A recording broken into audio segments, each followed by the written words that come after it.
Bismillahirrahmanirrahim. Assalamu alaikum, dear students.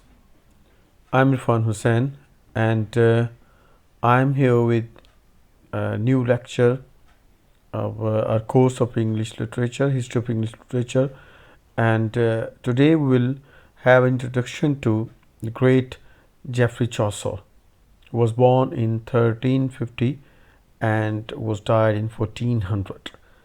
A great figure of English literature.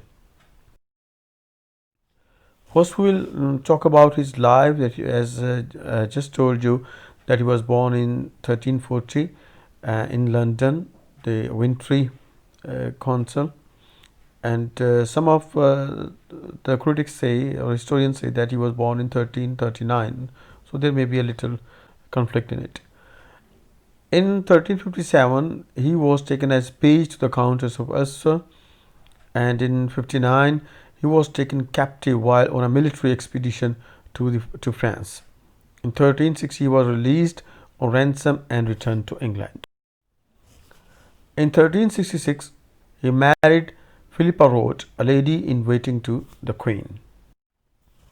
In 1367 he served Edward III as a valet, and 1368 went abroad as a diplomat. In 69 sent to Italy to negotiate a commercial treaty. In 74 becomes controller of customs at the port of London. In 1378 he was sent to Italy again as a diplomat.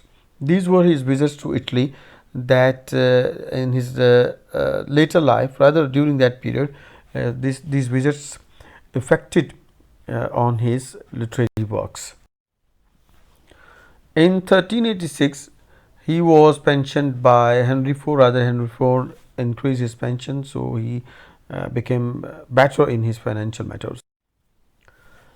In 1389 he became the clerk of the king's works, and he died there on October 25, and he was buried in Westminster Abbey in the Poets' Corner. He was the first one who was buried in that Poets' Corner. That was his life. And now let us move to his literary career. Traditionally, his literary career is divided into three phases. The first one was his French period, that was up to 1372. Second period was Italian period, that was from 73 to 85. And the last one was his English period, that was from 86 to his death. These are the periods when he showed influence of these various lands, various countries.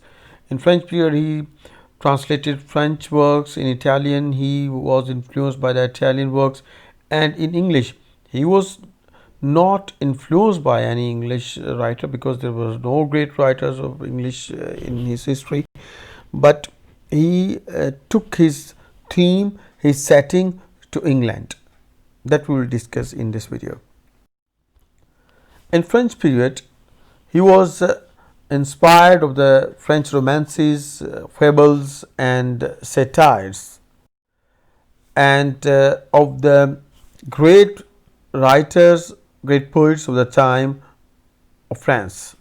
You can see on the screen, there's Eustache Deschamps, Guillaume de Machin, Jean Froissart.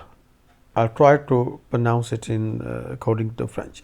These were the French writers, great writers whose works influenced Chaucer. He introduced from France the rhymed stanza of various types, especially the rhymed couplet of iambic pentameter or heroic couplet into English poetry, instead of the old Anglo-Saxon literature verse. He changed the tradition of English literature now that he introduced heroic couplet and that replaced Anglo-Saxon alliterative verse.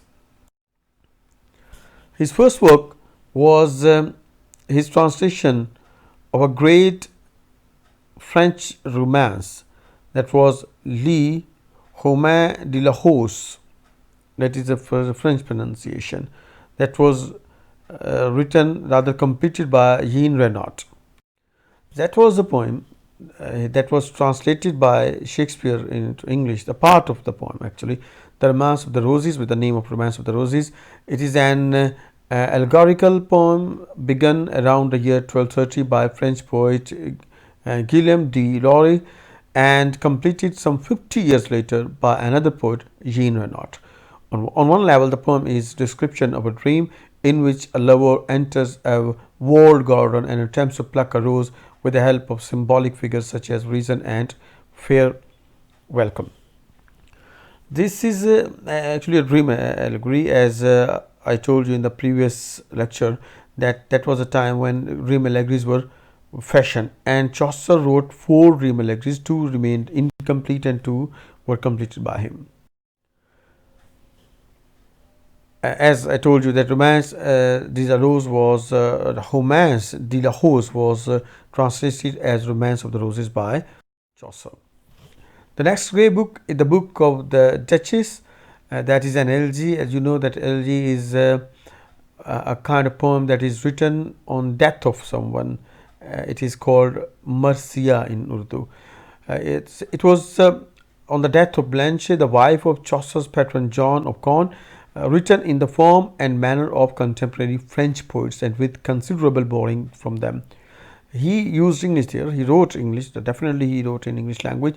But why it is written in his French period? Because why it is considered to be the part of the French period?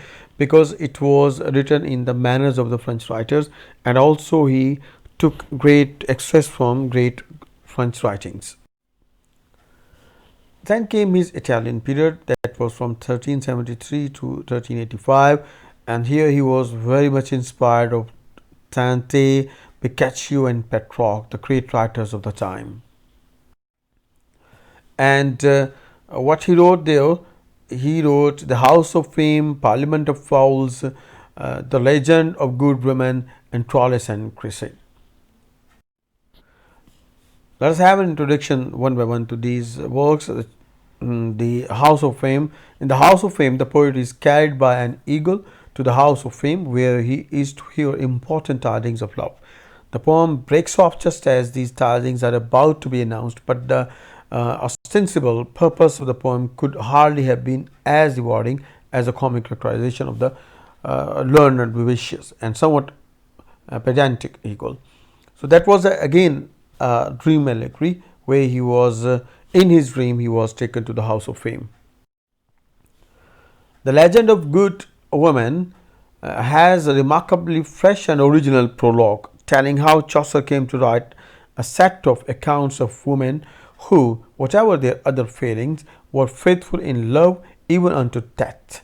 Chaucer left it unfinished, and it is not hard to see why.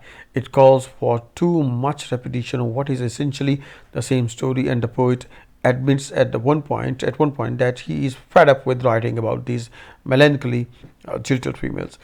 What happened with him, that he got bored of it, because he had to write the same things, the same kind of stories, same kind of series again and again. That is why he got bored of it and he left it unfinished.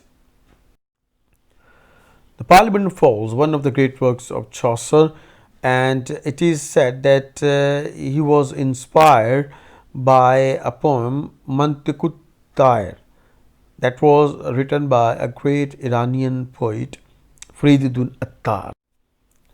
Fariduddin Attar, whose real name was Abu Hamid bin Abu Bakr Ibrahim, was born in 1145 and died in 1221, and he was a Persian writer and better known with his pen name Fariduddin Attar. And it is said that Chaucer was inspired of Fariduddin Attar, and because he wrote that kind of poem that is called Mantiqul Tair in Persian, and Maqamatul Tayur also, that was written in 1177. The title is taken directly from the Quran, where Suleiman Islam and Daud Islam are said to have been taught the language of speech of the birds, Mantiqul Tair.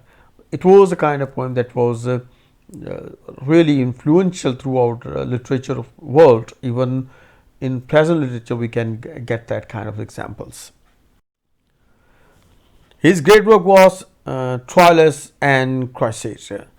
In this great masterpiece, that was written in his Italian period. It is an amazingly rich and original work, in spite of to be fact that it is based on a narrative poem Boccaccio, and follows the well-worn conventions of courtly love. Boccaccio was a great writer of the time, and as we just noted it down that he was influenced by great Boccaccio, so this poem was modeled on his works, and that was actually a tragedy.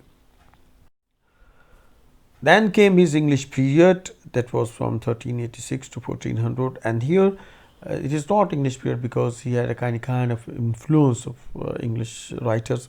It is English because in this period he talks about England, he talks about London, he talks about Canterbury, and he talks about Canterbury tales, pilgrims to Canterbury, and here he wrote great Canterbury tales that will be topic of our next video. Till then, stay home, stay blessed. God bless you. Thank you very much.